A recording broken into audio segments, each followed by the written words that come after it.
Hi friends, ఇండియాలో ఆగ్రాలో ఉన్న మొఘల్ సామ్రాజ్యానికి చెందిన ఇంజనీర్లు సృష్టించిన అద్భుతం. దీన్ని ప్రపంచంలో అందరూ తాజ్మహల్ అంటారు. 42 ఎకరాల విస్తీర్ణంలో గల ఈ కట్టడం దూరం నుంచి చూస్తే కూడా మెరుస్తూ ఉంటుంది. లోపల మాత్రం ఎన్నో అద్భుతాల్ని తనలో ఉంచుకుంది. పైన మేఘాలు చూస్తే ఎంతో ఉదాసీనంగా ఉంటాయి. 400 సంవత్సరాల క్రితం కట్టిన ఈ పెద్ద కట్టడం ఒక అద్భుతం. ఇప్పుడు దాన్ని ప్రపంచంలోనే 7వ అద్భుతంగా పిలుస్తారు. దీన్ని కట్టడానికి 20,000 మందికి పైగా శ్రామికులు పనిచేశారు.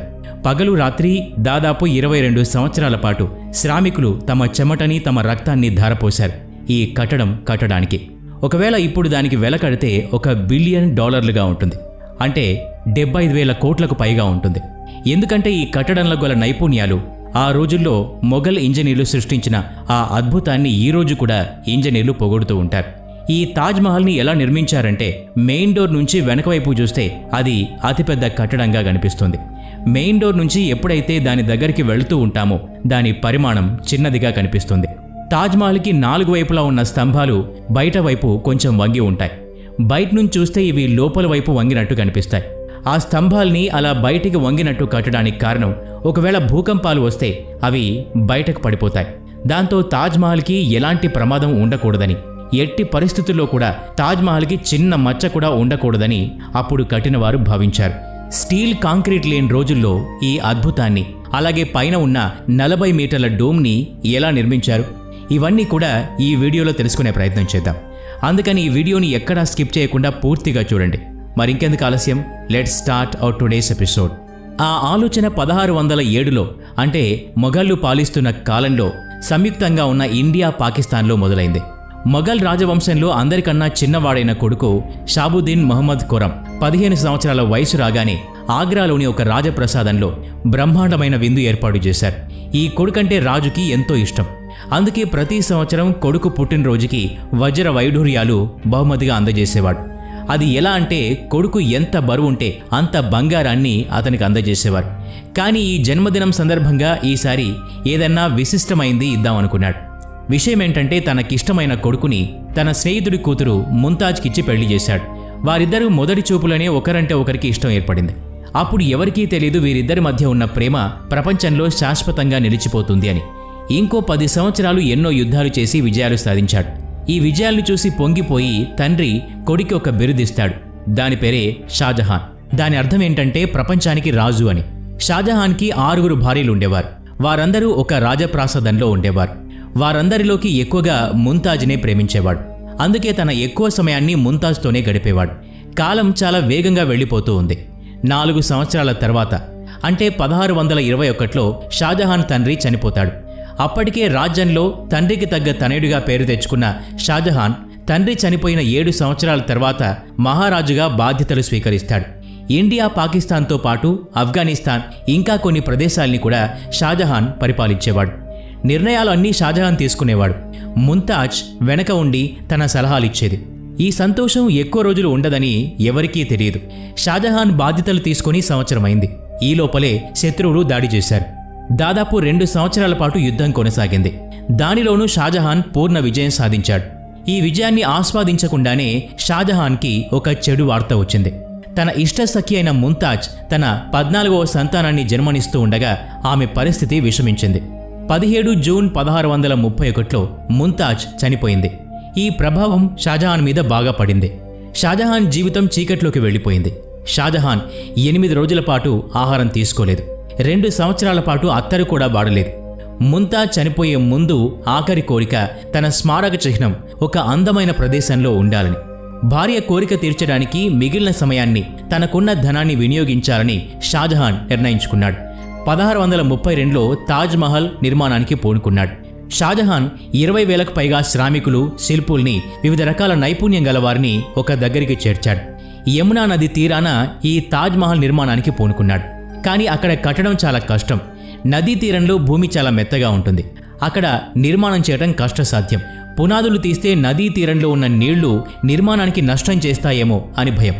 దానికి విరుగుడుగా అక్కడి ఇంజనీర్లు భూమి లోపల పెద్ద పెద్ద గుంతలు ఏర్పాటు చేశారు. ఈ సమస్య నుంచి బయటపడడానికి ఈ గుంతల్ని రాళ్లతో నింపేశారు. దానిమీద రాళ్లతో కూడిన పెద్ద పెద్ద కాలమ్స్ నిర్మించారు. ఈ పని సక్రమంగా చేయడానికి శ్రామికులతో పాటు ఏనుగుల్ని కూడా పెద్ద సంఖ్యలో ఉపయోగించారు. ఇంజనీర్ల ఈ ఐడియా ఫలించింది. మెతక మట్టి మీద కూడా పునాదులు ఏర్పాటు చేశారు. ఇక దాని తర్వాత మిగిలింది భవన నిర్మాణం. ఇక అది ఎలా ఉండాలంటే ఇంతకుముందు ఎవరూ చూసి ఉండకూడదు. ఈ భవన నిర్మాణానికి ఐడియా షాజహాన్ తన పూర్వీకులు కట్టిన నిర్మాణం నుంచి తీసుకున్నాడు. తాత కట్టిన నిర్మాణం నుంచి, తండ్రి కట్టిన నిర్మాణం నుంచి, తన మామ కట్టిన నిర్మాణం నుంచి ఒక్కొక్క ఐడియా తీసుకున్నాడు. అన్నీ తీసుకున్న తర్వాత ఒక అందమైన, ఒక అద్భుతమైన నిర్మాణం ముందుకొచ్చింది. నిర్మాణానికి కావలసిన ఇటుకల్ని కోట్ల సంఖ్యలో తయారు చేశారు. ఆ రోజుల్లో ఆ పని అంత సులువు కాదు. ధనం కూడా విరివిగా ఖర్చయింది. చూస్తూ ఉండగానే షాజహాన్ ఖజానా ఖాళీ అవుతూ వస్తోంది. షాజహాన్కు ఇదేమీ పట్టలేదు. ఎట్టి పరిస్థితుల్లో ఇది పూర్తి కావాల్సిందేనని అతని పట్టుదల. నిర్మాణానికి ఎంతమంది శ్రామికుల్ని పెట్టారంటే ఆ చుట్టుపక్కల ఆహార కొరత ఏర్పడింది. చుట్టుపక్కల పండే ఆహారాన్ని మొత్తం షాజహాన్ శ్రామికుల గురించి తెప్పించాడు. ఎట్టకేలకు ఆ భవన నిర్మాణం పూర్తయింది. ఇక మిగిలింది దానికి అందమైన ఆకృతి ఇవ్వటం. ఆగ్రా నుంచి 400 కిలోమీటర్ల దూరంలో ఉన్న రాజస్థాన్లోని మక్రానా మార్బుల్ని తెప్పించారు. ఇది ప్రపంచంలోనే అత్యంత విలువైన పాలరాయి. ఈ మార్బుల్ ఎవరూ కొనకుండా నిషేధం విధించారు. ఎప్పటి వరకు అంటే తాజ్మహల్ కంప్లీట్ అయ్యే వరకు. 1000 ఏనుగులతో రాజస్థాన్ నుంచి పాలరాతిని ఆగ్రా రప్పించారు. తాజ్మహల్ మీద ఉన్న గోపురం అంటే డోమ్ ఎంత పెద్దది అంటే మన కంటితో చూస్తే ఏమీ అర్థం కాదు. ఇప్పుడు కావాలంటే ఇట్లాంటి డోమ్లు ఇప్పుడున్న టెక్నాలజీతో అంటే స్టీల్తో నిర్మించవచ్చు. కానీ ఆ రోజుల్లో ఇవన్నీ ఏమీ లేవు. ఆ డోమ్ నిర్మించడానికి కేవలం రాళ్లు మాత్రమే ఉండేవి. ఆ రోజుల్లో ఉన్న ఇంజనీర్ల పనితనాన్ని ఈ రోజుకి ప్రశంసిస్తారు. తాజ్మహల్ ఫినిషింగ్ గురించి అత్యంత ఖరీదైన రాళ్లను వాడారు. రాళ్లని అందంగా డిజైన్ చేయటం, నిదానంగా మార్బుల్ని చెక్కటం, ఆ తర్వాత అందమైన రాళ్లని దాంట్లో పెట్టడం, ఇదంతా చాలా అద్భుతంగా కొనసాగింది. ఇది అనుకున్నంత తేలికేమీ కాదు. షీరా, లెమన్ జ్యూస్ ఈ రాళ్లని అతికించడానికి వాడినట్టు రీసెర్చ్లో తేలింది. ఇప్పుడు తాజ్మహల్ రెనోవేషన్ కూడా ఇవే వాడుతున్నారు. మహల్లో ఉన్న మరో ప్రత్యేకత, ఇది రోజులో 4 సార్లు తన రూపాన్ని మార్చుకుంటుంది. సూర్యుడు ఉదయించే ముందు బ్లాక్ షేడ్ని, సూర్యుడు అస్తమించిన తర్వాత లైట్ ఎల్లో పింక్ కలిగి ఉంటుంది. అదే మధ్యాహ్నం పూట అయితే దాన్ని చూడటానికి 2 కళ్ళు సరిపోవు. నీలి ఆకాశంలో ముత్యంలా మెరుస్తూ ఉంటుంది. అదే సన్సెట్ అయ్యే టైంలో బంగారం రంగులో మెరిసిపోతూ ఉంటుంది. 22 సంవత్సరాల తర్వాత అంటే 1654లో దీని నిర్మాణం పూర్తయింది. షాజహాన్ తన భార్య స్మృతిలో ప్రపంచంలోనే అత్యంత అందమైన నిర్మాణాన్ని చేయగలిగాడు. ఈ నిర్మాణానికి తాజ్మహల్ అని పేరు పెట్టారు. ప్రతి సంవత్సరం భార్య చనిపోయిన రోజున తాజ్మహల్ను చూస్తూ యమునా తీరంలో షాజహాన్ గడిపేవాడు. ప్రవేశ ద్వారం వద్ద అందమైన నగిషీలు చెక్కారు. మొత్తానికి అందమైన నిర్మాణాన్ని కంప్లీట్ చేయగలిగాడు షాజహాన్. కానీ తన సామ్రాజ్యాన్ని పతనావస్థలోకి నెట్టేశాడు. 4 సంవత్సరాల తర్వాత అంటే 1658లో షాజహాన్ ముంతాజులకు పుట్టిన కొడుకు తండ్రిని సింహాసనం నుంచి దింపేసి తన్ని తాను రాజుగా ప్రకటించుకున్నాడు.